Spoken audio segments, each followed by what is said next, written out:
Good morning, everyone! こんのぴ、こんのぴ、おはのぴ、おはのぴ。Do you believe in magic? テラメトル学園英語教師ののぴートゥループです。おはようございます、everyone! Good morning! ちょっとのぴが遅れました。Good morning, hello, hello! Good morning, good afternoon, good evening, wherever you are watching from. ちょっと来勤にハマって、ちょっと準備が遅れました。ごめんなさい。I was too focused on Rise of Kingdoms and I kind of wasn't doing my stream preparations. おはのぴーです。おはのぴーです。オッケーオッケー。全然でも許容範囲だ。5分以内だから許容範囲や。おはのぴみんな起きれて偉いね。今日の方がちょっと前々回より早いんだけど偉いみんな。おはようございます。出かける準備しながら聞きます。全然大丈夫ですよ。ラジオ感覚で聞いていただけると嬉しいです。おはのぴです。まだ仕事中なので挨拶だけ来ました。ありがとうございます。朝から声が聞けて嬉しいです。残り頑張ってきます。頑張ってください。みんなお仕事とか学校とか行く方、頑張って気をつけて行ってください。Waking up at 6:30 to watch a stream is admirable. Yeah, but a lot of people seems like they're going to work or going to school, so some people are already kind of awake. So, yeah. おはのぴです。おはのぴ。おはのぴです。学校行くまで見ます。見てください。学校頑張ってね。学校の支度。何時くらい？今日はね、英会話系のものは基本1時間ぐらいを想定してます。英語の授業系をね、基本全部1時間ぐらいにしたいなと思ってるので、今後も基本1時間だろうなと思ってくれると嬉しいです。朝のぴはね、毎回英語の授業やるわけじゃないので、英語の授業するときもあるし、普通にまったりなんかゲームやら雑談するときもあるので、でも英語関係の授業関係は基本1時間に収めたいなと思ってます。ちょうど明日から留学なので助かります。おー、留学 Where are you going? どこに留学するの？いいな、のぴ留学したことなかったから、学生の時留学したかったな。憧れる学生の留学。おはのぴです。朝の授業初参加です。なんていうのその場合。いらっしゃいなんていうの授業の場合。授業の場合何も言わないよな。だって。なんか普通にもう学校ではいるから、welcome ですね。ニュージーランド。わーニュージーランドは英語？ニュージーランドって英語だよね、多分。ちょっと待って。ニュージーランド language。Yes. Oh, official language. 3 official languages. 3つあるんだ。英語、Maori, and New Zealand. Oh, New Zealand Sign Language. Okay. でも、一番メインはやっぱり英語なのかな？一番メインは英語なのかな？ニュージーランドいいね。楽しそう。いや、のぴもね、あんまりね、いろんな国、そんなに行ったことないから、いつかいろんな国行きたいよね。Wow, New Zealand looks beautiful! Oh my gosh, I'm so happy for you. I'm so excited for you. どんぐらい留学行くんだろう。長く留学行くならいろんなところ行けるといいね。すっごい綺麗だよ。なんか写真見てるけど今。羨ましい。羨ましいです。もう楽しんで、ちゃんと勉強をしながら楽しんでくださいね。まずは日本に。まあ日本はね、もういっぱい行ってるけど、そうだね。まずは日本行ってね、テレメタル学校のね、先生たちとかにね、みんな会いたいし、ね、いろいろ日本からでしかできないような配信とかやりたいね。企画配信ね。OK。2ヶ月半なら楽しもう。2ヶ月半か。2ヶ月半はもうあっという間に終わっちゃうぞ。ちゃんと計画的にね、いろいろやって楽しんでください。おはようございます。おはよう。ちょっと秋のびも今日遅れてしまいました。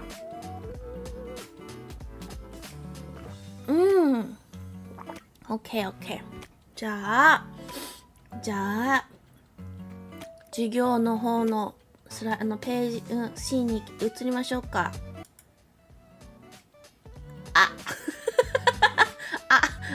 間違えてる。まあ、とりあえずこれは後で見せますね。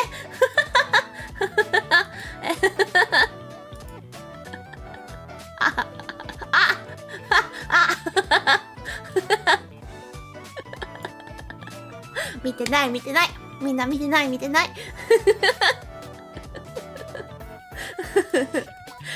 い。チューリップくんだ、そっか。チューリップくん。チューリップくんの名前決めるって言ってるけど忘れてても、なんかノピの中でチューリップが定着しちゃってるんだよね。そういうとこやぞ。まあいいじゃん。だって数分後にはどうせみんな見るんだから。はい。じゃあ今日の授業は旅行で使える英会話空港編でございます。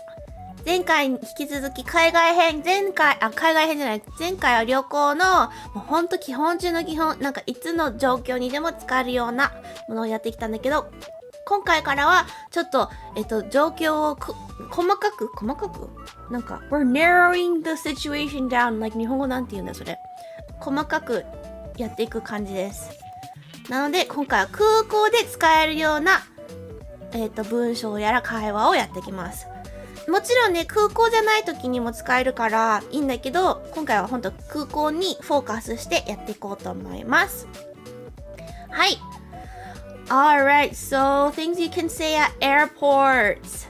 みんな空港よく行くかな？のびはね、空港、よく行くかな？年に1回は基本行ってたかな？使ってたかな？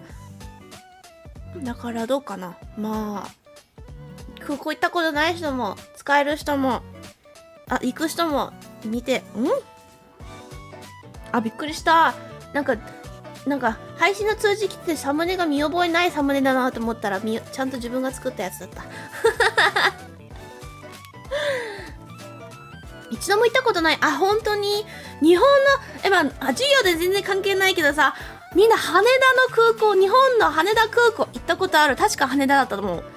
成田じゃなくて羽田だと思うんだけど、羽田空港の、あれどこのターミナルだろう？もしかしたら国際ターミナルなのかもしんないけど、羽田空港のめっちゃすごいから、毎回ね、行くたんびに、待って、今回は羽田だったかな、成田だったかなみたいな。で、成田になると申し訳ないけど、成田だったかってちょっと残念になるぐらい羽田すごいんだよ。なんか、みんな見たことない人、写真検索してみて、なんかね、大きい橋があったり、なんかちょっと昔の日本の、商店街っぽい感じの建物に、なんかレストランとかがあったりして、すごい楽しいし、時間がいい感じに潰せる。成田空港はあんまり正直覚えてない。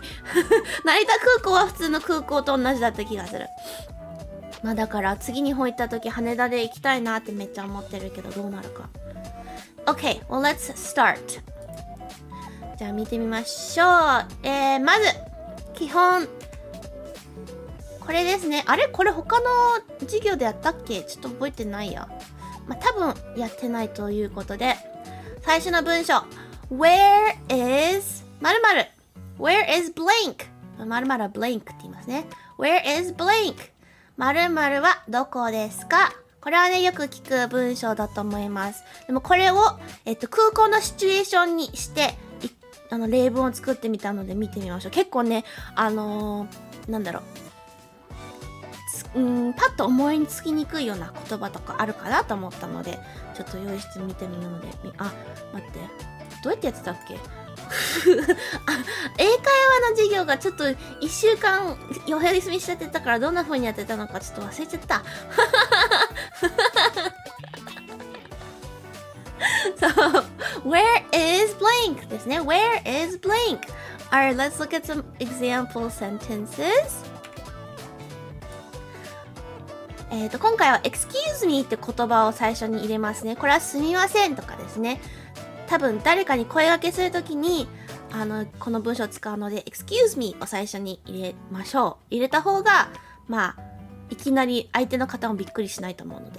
Okay, so first example sentence is excuse me, where is the check-in counter? Okay, excuse me, where is the check-in counter?チェックインカウンターはどこですかってことですね。すみません。チェックインカウンターはどこですか？チェックインカウンターが知らない方は、空港、飛行機使うときに空港、行ったら、まずはチケット予約して、確認して、荷物預けてとかってするカウンターのことですね。たくさんあるんだよ。だからね、わからないときはこういう風に、Excuse me, where is the check-in counter? で、自分の、使ってる、空港会社とかをちゃんとね、覚えておいた方がいいですね。この場合はね。Okay. Next example sentence. Excuse me, where is the nearest restroom? Excuse me, where is the nearest restroom? これは、nearest restroom 一番近いお手洗いって意味ですね。チェックインカウンターって言葉が出てこない場合はどうしよう。その場合は、check in. Where can I check in? とかかなでもいいかもしれない。もしかしたら、そのね、言葉をちょっとリストアップしてね、携帯やら紙にやら書いといてもいいかもしれない。チェックインカウンター、チキンカウンターじゃありません。お腹空いてんのかなのぴもお腹空いてくるよ、そんなの聞いたら。So, where is the nearest restroom? これはね、nearest って言葉が近い、一番近いって意味になりますね。でも、全然nearest をなくして Where is the restroom? とかでも全然いいです。Okay. もしかしたら前の授業で触れたかもしれないけど restroom は日本語で言うお手洗いっていう感じの感覚の言い方ですね。他にも bathroom とかってあるんだけど bathroom はトイレみたいな感じの言い方。ちょっとだけ砕けた言い方。一番丁寧な言い方だと restroom になりますね。OK。で、次がExcuse me, where is the currency exchange kiosk? Excuse me, where is the currency exchange kiosk? トイレくらいなら探せる？いやー、そうか？のぴ探せなかった時あって普通に空港の人に聞いたことあったよ。あとちょっと必死だった。もう漏れそうで必死だったからもう探す余裕がなくて一番最初に目に入ったのが空港の働いてる人だったから探す前にその人見つけたからその人に聞いたでそしたら結構すぐそばにあったっていう時あったなrestroom は化粧室ぐらいかな。そうだね。でものぴの感覚だったらお手洗いとかっていう感覚もあったな。currency は、お金の、日本円とか、いろいろあるじゃん。その国のお金のやつのことを currency って言うんだけど、で、exchange kiosk が両替、exchange が両替って言うんだよね。で、kiosk が、両替所の所みたいなところ。だから currency exchange kiosk は、両替所のことですね。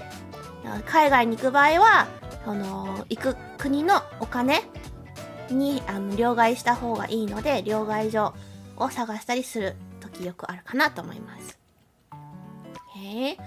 そう、ここのね、where is の後に探してるものを入れて聞いてください。Excuse me, where is the check-in counter? Where is the nearest restroom? Where is the currency exchange kiosk? ね。Okay. Currency 通貨って意味らしいです。あ、そうだ、通貨ですね。ありがとうございます。言葉が思いつかなかった、日本語で。キオスクって駅のコンビニ名だけかと思ってた。駅のコンビニ？そうやって呼ぶの？キオスクって知らなかった。初めて知った。逆にのっぴ知らなかったよ、それ。そうなんだ。キオスクはね、なんかのデスクみたいな言い方だね。だから、チェックインカウンターじゃなくて、チェックインキオスクって言うのかな？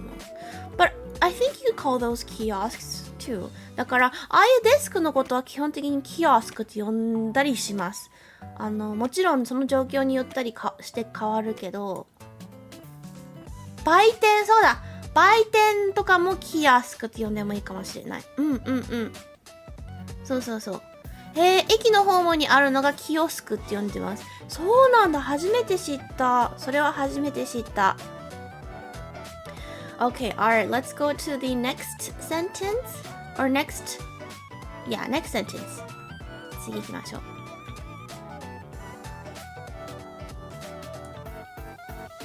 会社の中にキオスクがある。そうだね、結構あるかもしれない。店名になってるんだ。そうなんだ。なるほどね。見たことないのって日本行った時。Alright, next sentence. Which way is blank? Which way is blank? これは、〇〇への方向はどちらですかですね。さっきとちょっと似てるけど、今回はなんか方向、生き方を聞いてますね。何がどこにありますかっていうよりも、生き方教えてくださいっていう感じのニュアンスの文章ですね。Alright. じゃあ、let's look at some example sentence I made. This time I didn't really make any funny ones. 今回は結構真面目な文章しか作ってない。Alright, first sentence. Which way is gate 36?Which way is gate 36? 搭乗ゲート36番はへの行き方は何ですかみたいな言い方ですね。そう、空港行くとね、たくさんゲートがあるので、ゲート30から36はこっち、ゲート1から何番はこっち側みたいなね、結構ふざけて文章を作りました。ちょっと余裕がなかった、今回は。ギリギリで準備してたから余裕がなかった。Which way and where seem to carry a pretty much the same meaning. Yeah, it does. This one is more like specific, asking like directions, kind of, I feel like. So I also included this sentence too. And okay, the next sentence, 次の文章は Which way is security? Which way is security? Security はセキュリティチェックのことですね。チェックインカウンター終わったら次基本的にセキュリティに行って手荷物とかがなんか変なもの持ってないかとかって確認するところですね。So which way is security? 基本的にね、みんなチェックインカウンターからみんなが流れてる方向に行けばセキュリティなんだけど、分かりにくい空港もきっとねたくさんあると思うので。で、この最後あんまりね日本だと浸透してないかもしれない。Which way is the rideshare app pickup? Which way is the rideshare app pickup? この rideshare app pickup 日本だとね多分ほぼ使われてないと思うんだけど、魔界とかはよく頻繁に使われてるライドシェアサービス用のピックアップエリア。このライドシェアサービスはアプリなんだけど、簡単に言えばタクシーなんだけど、タクシーとはちょっと違うのは個人の人たちがそのアプリに登録して自分の個人の車を使って自分が好きな隙間時間にタクシーの運転手みたいなことをできるようなアプリがあって、もうこれが魔界ではタクシーとかバスやら何やらを使うよりもこのライドシェアアップを使うのがすごくポピュラーで魔界の空港ではこのアプリのピックアップ専用の場所があったりするぐらいです。ウーバーみたいなものか。そうです。ウーバー、日本だとウーバーイーツがすごい人気だけど、魔界とかはウーバーイーツももちろん人気だけど、ウーバーイーツより人気になったのが普通にウーバー。それがもう運転の車のアプリ。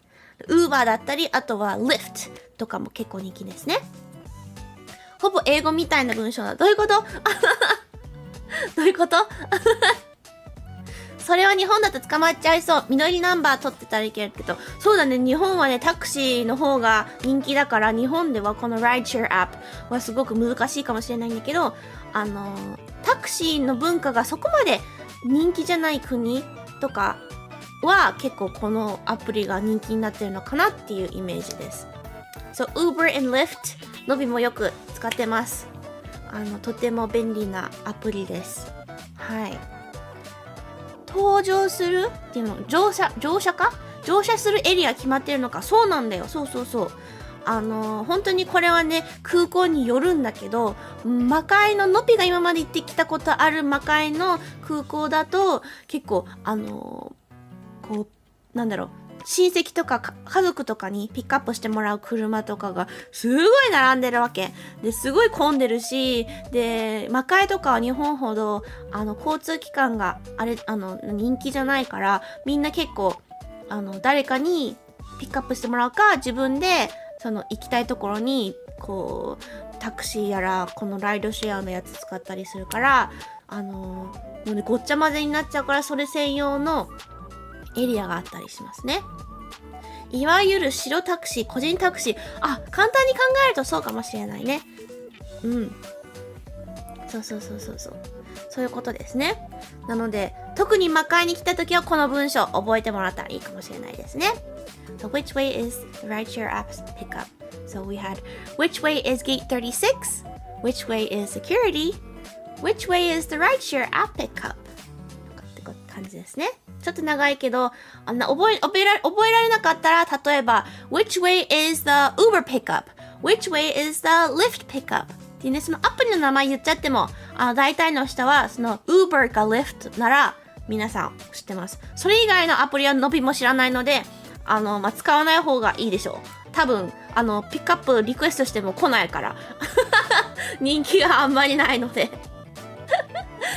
基本魔界では Uber か Lyft をおすすめします。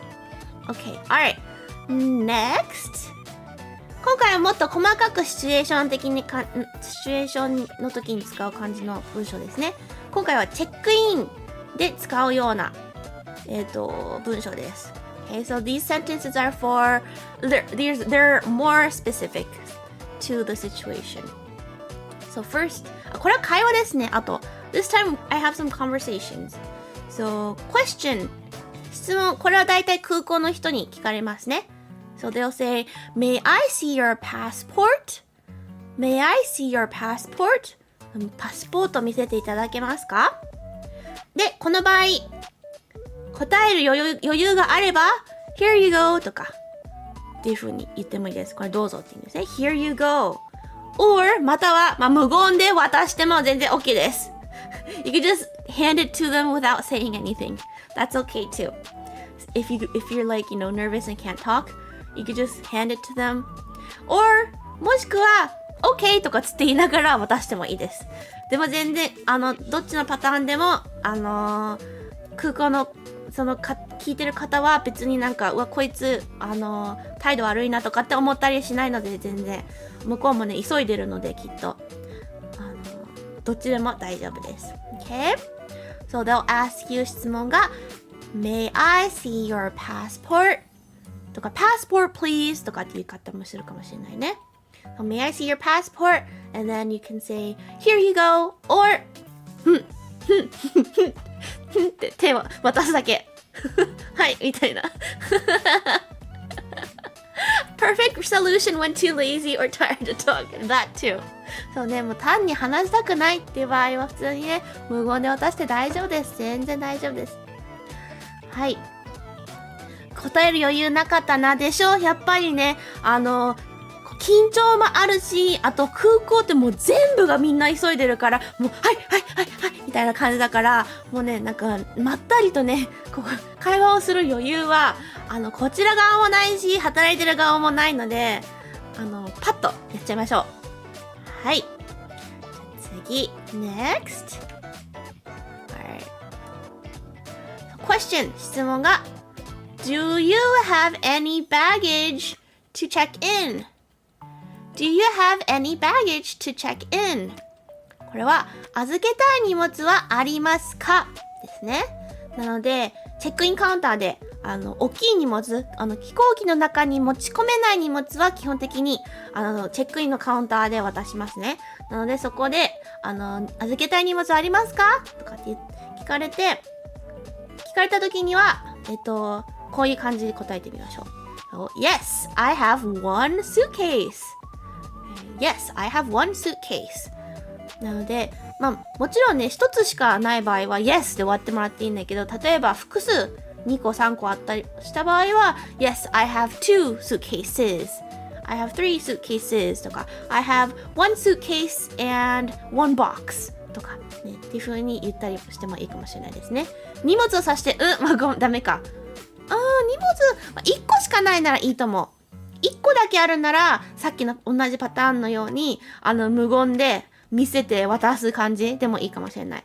でも複数ある場合はできれば、何が複数あるのかとか、明確に伝えてあげた方がいいかもしれないですね。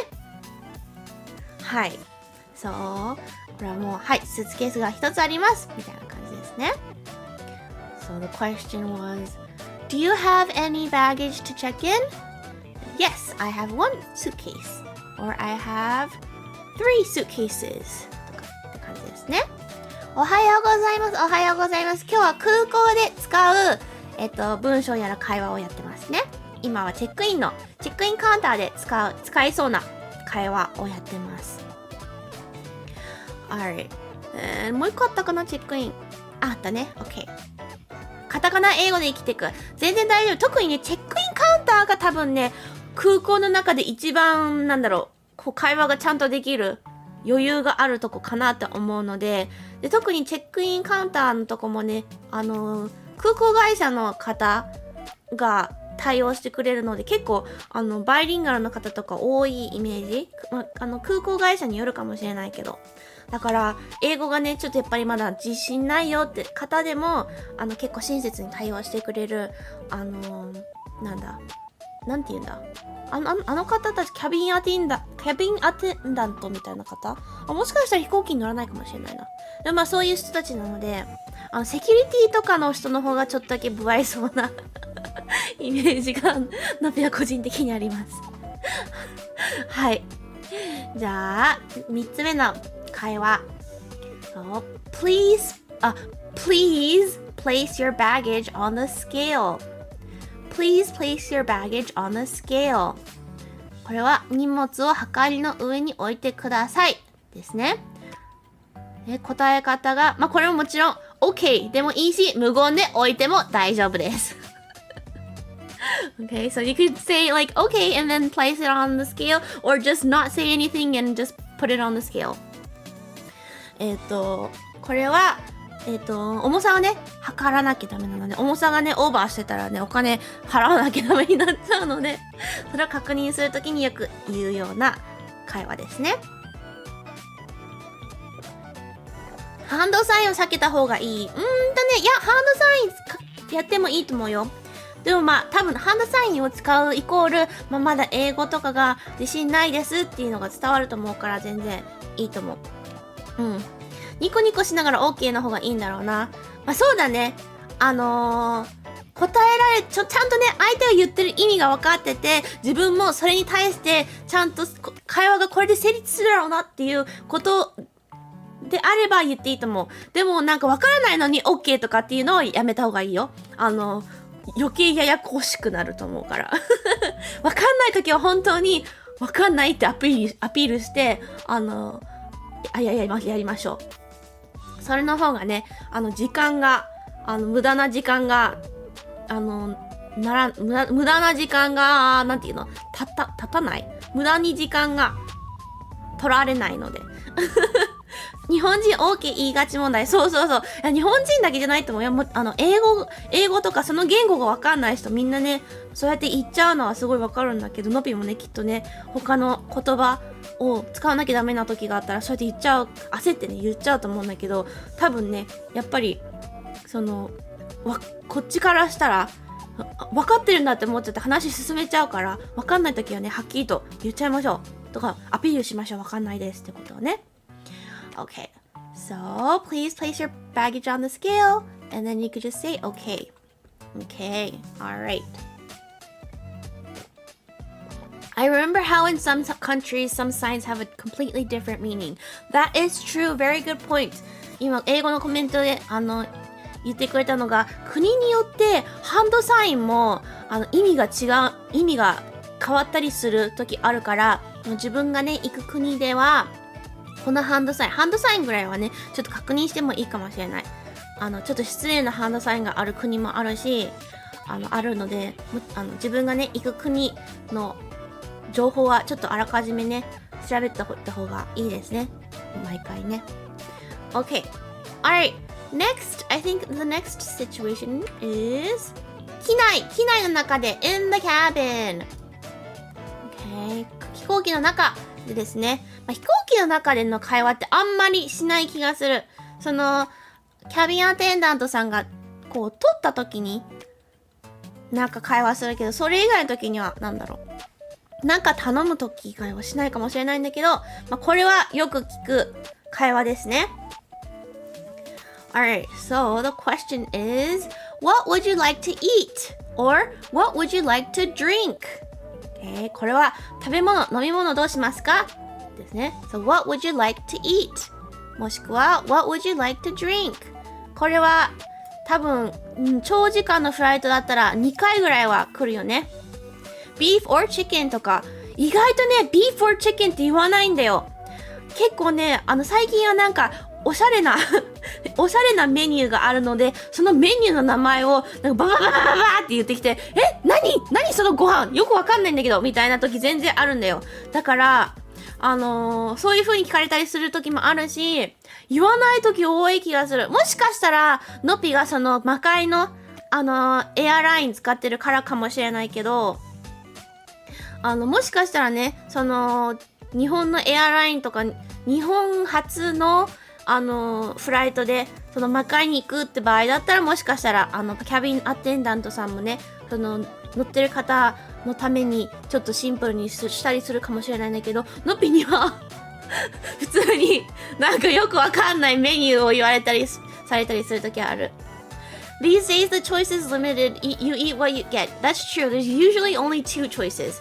普段ね、チョイスは2つぐらいしかないよね。で、結構後ろの方とかに座ってたら、もう残ってるものしか食べれない時あるよね。なので、これの場合は、この質問を言われた場合は、欲しいもの、please ですね。blank please、〇〇お願いします。例えば、お水が欲しかったら、water please。例えば、そのメニューの中で、なんかチキンとか、パスタとか、そういう言葉とか聞き取れたら、もうそっちいいやってなったら、なんとかかんとかパスタと、なんとかかんとかチキンでどっちがいいですかって聞かれても、もうピックアップできたキーワードだけを言っていいと思います。なので、例えばなんか、ミートボールパスタとかって言われて、そのミートボールしか聞き取れなかったら、ミートボールプリーズとかでも全然大丈夫です。その聞き取れたキーワード一つだけで答える感じでも全然伝わります。〇〇は何がありますかはどうやって言うのですか？それいい質問だね。それ準備してなかった。ごめん。その場合は、does blank have blank ちょっと書いとこうか。does blank have blank で例文にする。例えばなんかアレルギーとかねある方いると思うんだけど、例えば does the pasta have アレルギーだとなんだろう、グルテンとか、グルテンアレルギー結構多いよね。グルテンパスタ大体グルテンあるけどこういう風に使ったりしますね。Does the pasta have gluten? Usually pasta does have gluten, but you can still ask. とか、Does the pasta have, なんだろう、peanuts? とかね。そういう風に聞いたりできますね。Good morning! 遅れました。全然大丈夫ですよ。今日は、空港で使うような会話とか文章やってます。今は飛行機の中でのシチュエーションの会話やってますね。はい。肉団子だけが出てきたりはしないともう大丈夫。機内でのご飯は基本的にもう作ってあるもんだからね。そんな分けて持ってこないから。機内食美味しくない。そうだよね。機内食はね、のぴもね、飛行機の中に乗ってるとね、食欲がなくなっちゃう。多分ね、飛行機に乗ってる時ぐらいかも、食欲がなくなるの。飛行機に乗ってる時に食欲がなくなるほど、他の時に食欲はなくならない。普段。でもなんか、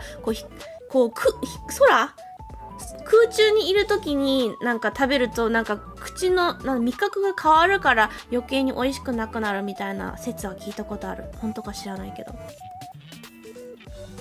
パスタにピーナッツ。いや、わかんないからもうちょっと適当に考えちゃった。気圧の関係かもしれないね。全然詳しくは知らないんだけど、なんかそういうの聞いたことある。Alright。じゃあ次行きましょう。次は、もう飛行機の中でなんか言う会話あんま思いつかなかったから、一個だけになりました。ごめん。じゃあ次は、入国審査。Immigration is a little bit scary for a lot of people. ちょっとね、ちょっと怖い、イメージがあるかもしれないですね。Alright. じゃあ、Immigration。チューリップくんの、OK。Alright. そう、質問が、What is the purpose of your visit? What is the purpose of your visit? この国に来た理由は何ですかって聞かれます。でその場合は I'm here blank I'm here blank 〇〇のためですですね。でこの〇〇に入るのいろいろなシチュエーションがあるかなと思ったので例文作ったので So what is the purpose of your visit? でね、絶対基本的に聞かれます。自分の母国に帰ってない限りは絶対聞かれますね。Sightseeing. Yes, that's a good one. So let's see. I didn't do sightseeing, but that's still a good one. Okay. So 一つは I'm here to visit friends. もしくは I'm here to visit family. 友達もしくは家族に会うために来ました。Okay. I'm here to visit friends. I'm here to visit family. こういう言い方でも全然 OK ですね。もしくは I'm here for business.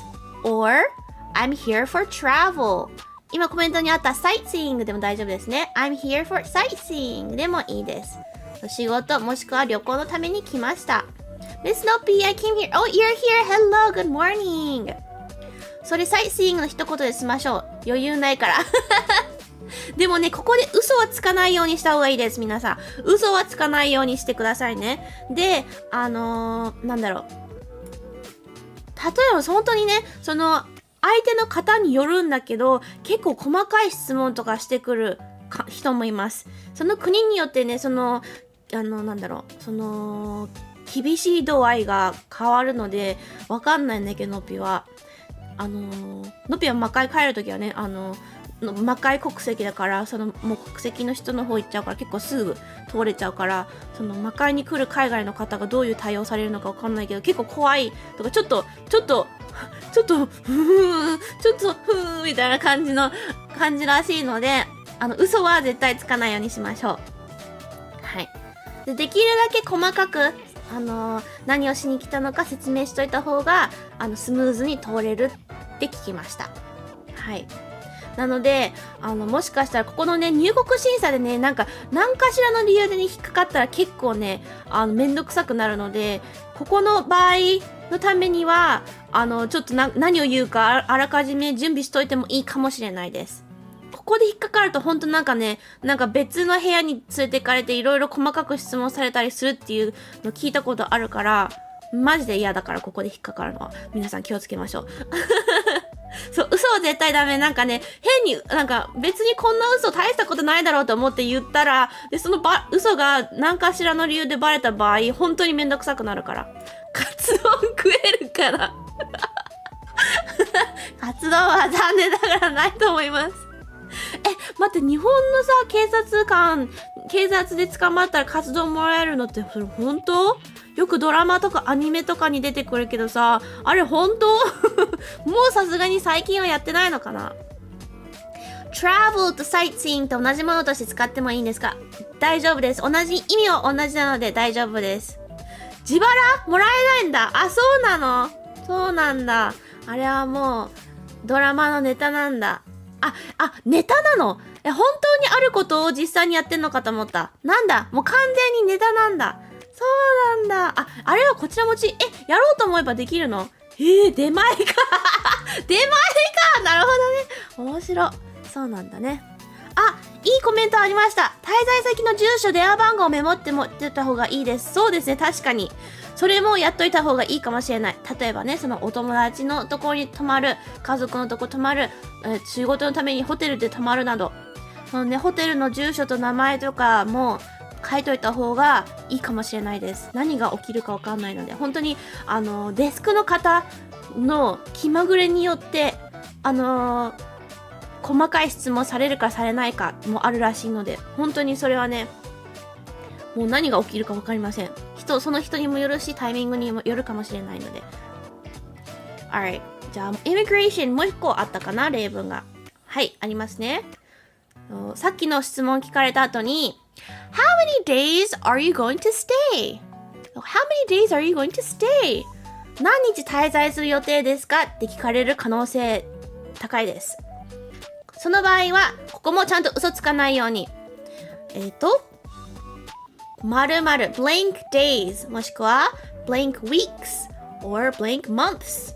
So, 1日とかだったら one day, 2 days, 2 weeks, 3 weeks, 1 month, 2 months. っていう風にね、週とか月になる場合はもう大体な感じでいいけど、日にちはね、多分ね、数日で数えられるのであれば、きっとね、パッと聞かれてもわかると思うので、そこは詳しく言った方がいいかもしれない。でも週とか、何ヶ月単位になる場合はもう大体で大丈夫です。なんか、1.5 週間でもいいし、one and a half weeks or 1 and a half months とかっていう感じの言い方でも大丈夫です。またね、ここもね、嘘つかないようにしましょうね。はい。So, how many days are you going to stay? 結構ね、詳しく聞かれます。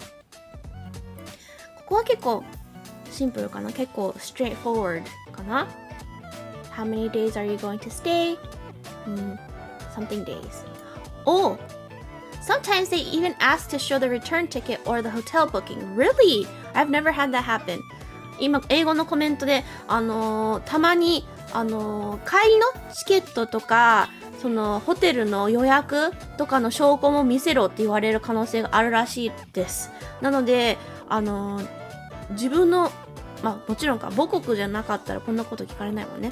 母国だったら聞かれないもんね。そういうね、なんだろう、帰りのチケットの証拠だったり、ホテルの予約だったりの証拠、携帯にね、スクショ撮っといて、すぐにね、カメラロールから出せるようにしたりとか、もしくはプリントアウトして、すぐ出せるようにとかしといた方がいいかもしれない。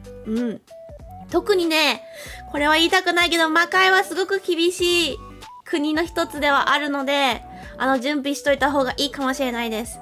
魔界以外にどこの国が厳しいかはちょっとわかんないけど、それはね、自分が行く国は厳しいのかってこうね、調べたら多分結構すぐ出るような情報かなと思うので、そういう念のための準備はしといて損はないと思います。さっきも言った通り、イミグレーション入国審査で引っかかったらすごくめんどくさいのであとね、大体このイミグレーション入国審査するところではまだね、ネットとか、例えばその最近流行ってる eSIM とか繋がらない場合あるので、ネットとか Wi-Fi とか繋がらないっていう風に考えて準備しといた方がいいです。だからね、カメラロールにねスクリーンショット撮っとけばネットWi-Fi とか必要ないので、はい、寝坊したら全然大丈夫ですよ。おはようございます。今日はね、空港の英会話やってます。 OK、確かに入国審査はこれで終わりだった気がするんだよね。もしかしたら今日これで終わりかもしれない。ちょっと待ってよ。あ、まだもう一個あった。OK、これは最初の1個目の質問と似てるね。1個目の質問はなんで来たんですかって聞かれた時にその理由を言ってるんだけど、その時あれ待って、 Where are you staying? あ、そうだ。で大丈夫だ。似てるけど、まあこういう聞かれ方した時にはこういう感じですね。So, question: Where are you staying? どこに滞在する予定ですか？ So the answer, you would answer, I'm staying at blank. これは〇〇に宿泊します。もうこれどこに泊まるんですかってことですね。どこに泊まるか。そのさっき言ったようにホテルのね予約のやつとか準備しといた方がいいっていうのはこういう質問をされる可能性があるからですね。魔界怖い。まあね、悪いことをしにね、魔界に来る人がいっぱいいるせいで余計ね、そういう厳しくなっちゃったからね。悪いことをする人がいなくなればね、いいんだけども、悪いことをする人がいっぱい来ちゃったせいで、もうよりだんだん厳しくなってきちゃってるっていう感じだからね。国を守るためですからね。OK。そう、答え方。さっきの友達家族のわー見てない。こ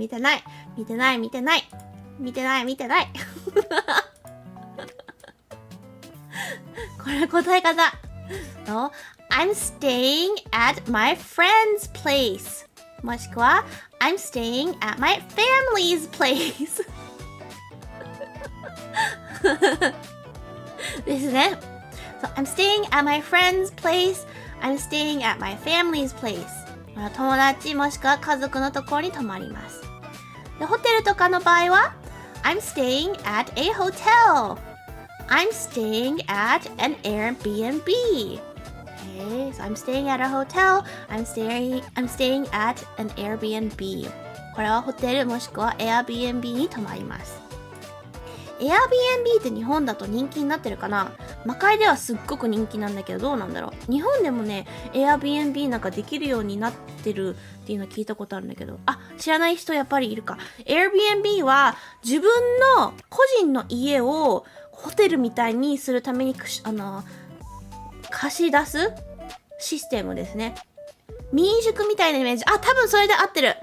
Airbnb っていう会社、なんか Uber みたいな感じだよね。Uberっていう会社があって Airbnb っていう会社があって、個人の人たちが自分の家とかなんか持ち家をその旅行で来た人のために貸す風にしたいためにこう登録してみたいな。でそのシステムがすごく魔界では人気で、多分魔界以外の国でもすごく人気なんだけど、日本も人気ですね。民泊、なるほど。そうだ、民泊のその会社の名前を Airbnb そのまま普通に言っちゃってますみんな。だから Airbnb を使ってる場合は普通に Airbnb に泊まりますって言ったら簡単に通じます。なんか普通に、ね、その英語で民泊って日本語で英語で民泊ってなんて言うんだろう。ちょっと見ようか。民泊 Vacation rental か。でそのもちろんねAirbnb じゃない民泊をする場合はI'm staying at a vacation rental とかって言ってもいいんだけど、 Airbnb を使ってる場合はもう Airbnb って言っちゃってもらった方が話が通じやすいですね。魔界は個人商業が多いですね。そうだね。Actually never tried Airbnb myself. I've never tried either. のびもね Airbnb まだ使ったことないけどね、のびの知り合いとかはしょっちゅう Airbnb 使ってるらしい。でいいよって言ってたからいつか使ってみたい。たまにホテルよりね安いって聞くからね、魔界とか行く場合は Airbnb でね調べるのおすすめします。ただね、その管理してる人がね、やっぱり英語しか喋れないっていう時が多いので、それがちょっとデメリットだよね。その国の言語しか喋れない人が多いっていうのがね。確かその Airbnb のサイト行くと、その管理してる人が何語喋れるかがね、リストされてるから、そういう風に見たりしたりするのもいいかもしれないね。すみません、投稿するので抜けます。全然大丈夫ですよ。学校頑張ってね。ありがとう。のっぴ先生の家は、一人でしか住めません。ちっちゃいので。残念ながら一人しか住めません。ここは。ここに一人以上いたらもう窮屈だよ。はい。じゃあ、おはようございます。おはよう。次あったかな？あ、終わりだ。今日これで終わりや。ちょうど1時間弱かな？じゃあ、ちょっとのっぴが拾えなかった質問などありましたら、チャットの方に打ってくれれば、拾えるだけ拾いたいと思います。何か、どうかな？一回じゃあ、質問待ってる間に、途中から来た方もいるので、復習しましょうか。OK。じゃあ、最初にやった、文章が、Where is blank? 〇〇はどこですか？ Where is blank? で、例文が Excuse me, where is the check-in counter? チェックインカウンターはどこですか？ Excuse me, where is the nearest restroom? 一番近いお手洗いどこですか？ Excuse me, where is the currency exchange kiosk? これは両替所はどこですか？ね。で、次が Which way is blank? これはさっきのと似てるけど、これは方向、生き方を細かく聞いてる感じですね。〇〇への方向はどちらですか？例文が Which way is gate 36? 搭乗ゲート36はどっちですか？ Which way is security? セキュリティチェックはどっちですか？ Which way is the rideshare app pickup? これはタクシーサービスみたいなもんですね。これ専用のピックアップエリアがよくあるので、それはどこですかっていう質問ですね。で、チェックインでのシチュエーション。質問が May I see your passport? パスポート見せていただけますかって聞かれた場合は Here you go! どうぞ。もしくはもう無言で渡して OK です。もうこれは全然失礼だなって思われたりしないので大丈夫です。で、チェックイン2、シチュエーションその2。Do you have any baggage to check in? Do you have any baggage to check in? 預けたい荷物はありますか？で、ある場合は Yes, I have one suitcase. I have two suitcases. I have one suitcase and a box. って感じですね。おはなぴ通学しながら聞いてます。おはなぴ通学気をつけてね。今復習してます。OK。で、シチュエーション3。Please place your baggage on the scale. Please place your baggage on the scale. 荷物をはかりの上に置いてください。これもまた OK って言いながら乗せるか、もしくは無言で置いて大丈夫です。失礼にはなりません。大丈夫です。はい、次は機内でのシチュエーション。In the cabin. What would you like to eat? もしくは What would you like to drink? これは食べ物、飲み物どうしますか？ So what would you like to eat? What would you like to drink? この場合は Blank please 〇〇お願いしますですね。なので例えばコーヒーが欲しかったら Coffee please とかメニューにチキンとビーフがあったら Chicken please とかっていう風に使っていいですね。はい、次入国審査 Immigration。質問が What is the purpose of your visit? What is the purpose of your visit? この国に来た理由は何ですか？答え方が I'm here blank I'm here blank 〇〇のために来ました。例えばこういう感じの答え方ができますね。I'm here to visit friends もしくは I'm here to visit family 友達、家族に会うために来ました。それか I'm I'm here for business。それか I'm here for travel。仕事もしくは旅行のために来ました。ここの travel を sightseeing とかって風に言っても大丈夫です。So I'm here for sightseeing。でも全然意味は変わりません。はい。シチュエーション2。How many days are you going to stay?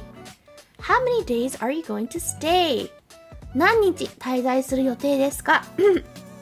その場合はちゃんとね滞在する期間を覚えといて blank days or blank weeks blank months ですね。これは日週月単位ですね。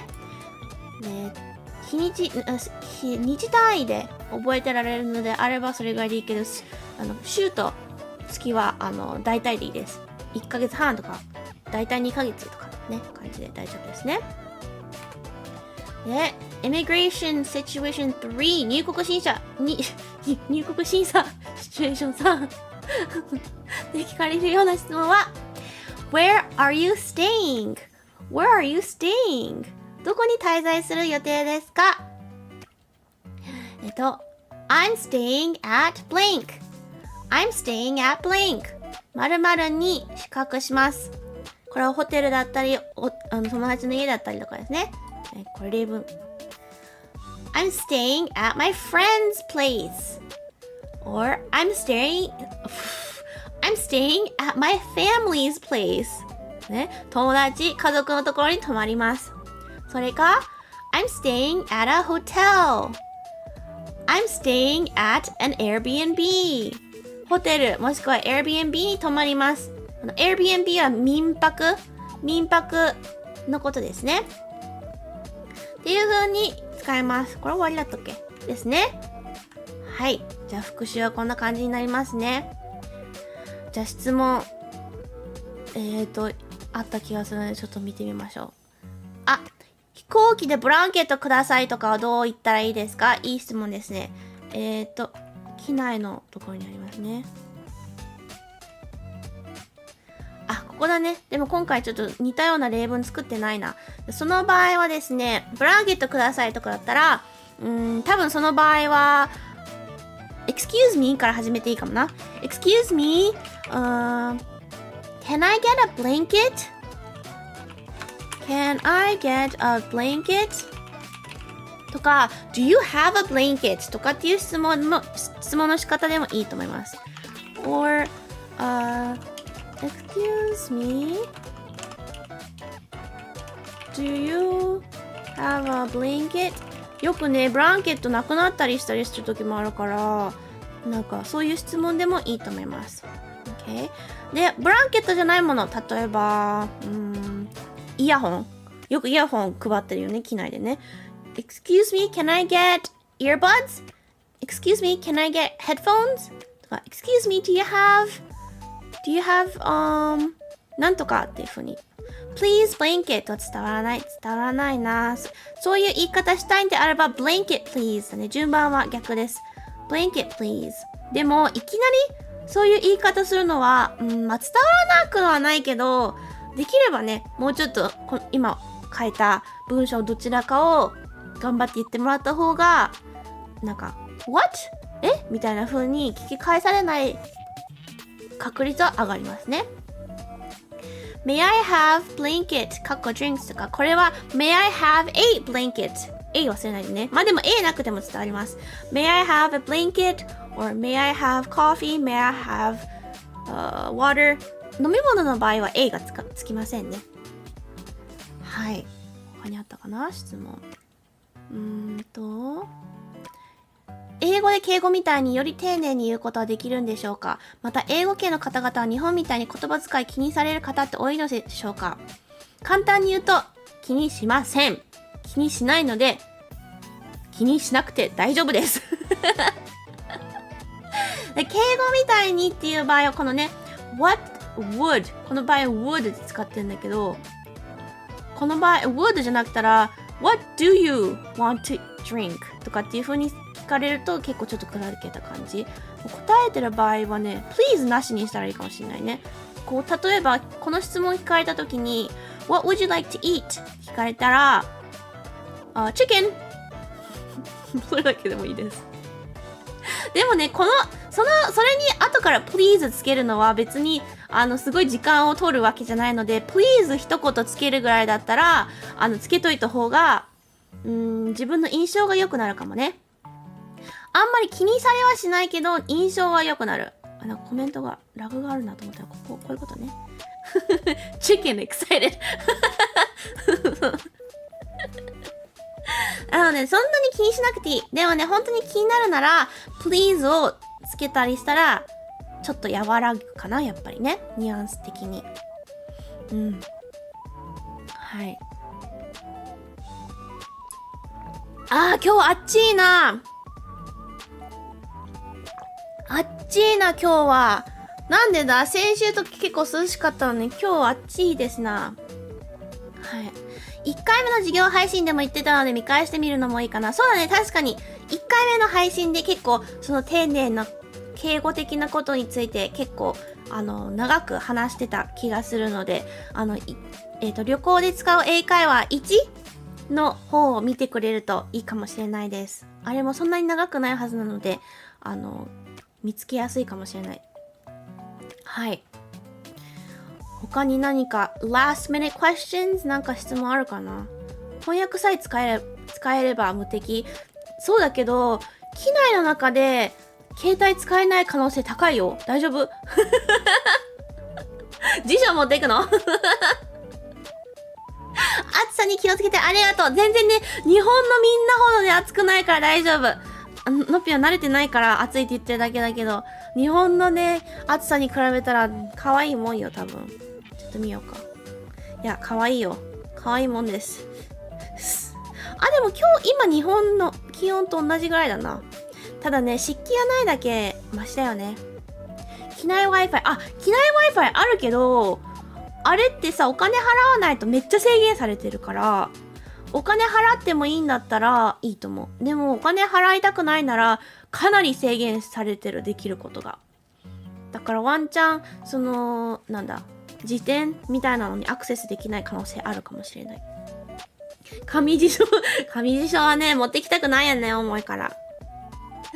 学校に行くので抜けます。はい、学校行ってらっしゃい、頑張ってね。ありがとね。のびもそれぞれね、全部一応今回準備したスライドは終わったので、ちょっと質問とか答えながら今日は終わりになるかな。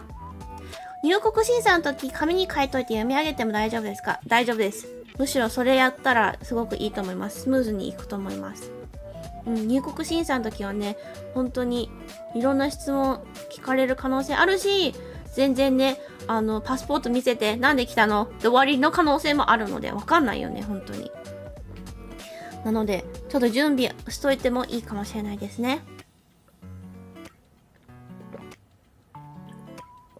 でも全然読み上げることに対して相手の方が嫌な気持ちにはならないと思う。逆に、この人ちゃんと準備してきたんだなって思って、ちょっと優しい気持ちになるかもしれないね。ピリピリしてる人だったら。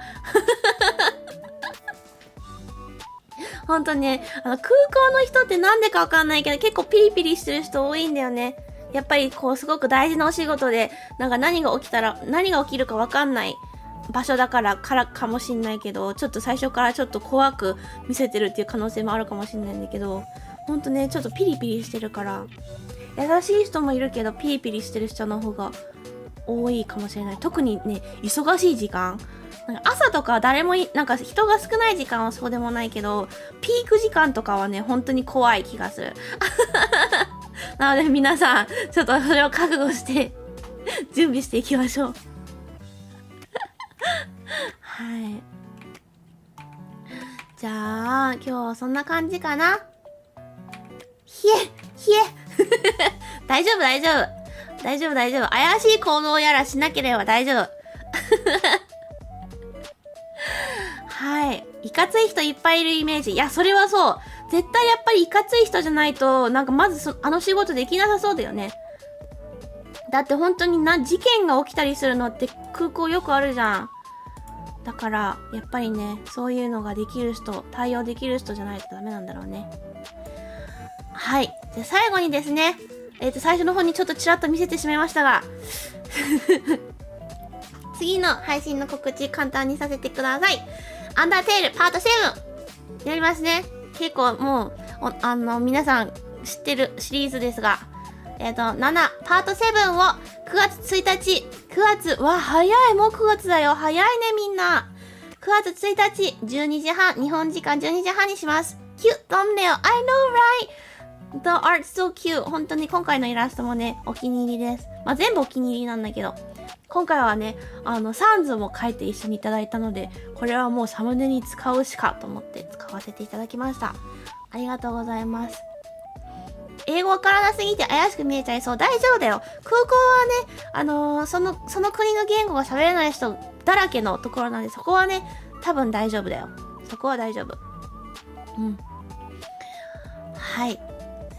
じゃあ、今週はね、ちょっと、週末の方にね、ちょっと多めに準備したい、配信やらする予定なので、今週は3日連続でちょっとお休みになるんですが、他の先生がね、配信たくさんすると思うので、もしくは、のっぴのね、見れてないアーカイブ、もう見ちゃったアーカイブを見直すのでもいいんだよ。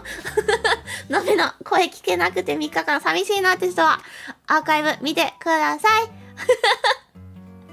でもね、来勤の方ではね、毎日、チャットの方でインしたりするので、そっちで、お話ししましょう。はい。そうだよ、アーカイブを何回見てもええんやで。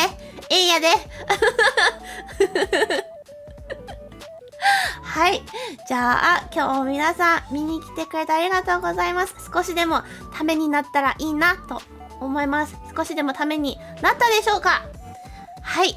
じゃあ、次回のアンダーテールの配信でお会いしましょう。待って、レイドできるかな？ちょっと見よう。この時間レイドできるのかな？少なそう、人。ちょっと待ってね。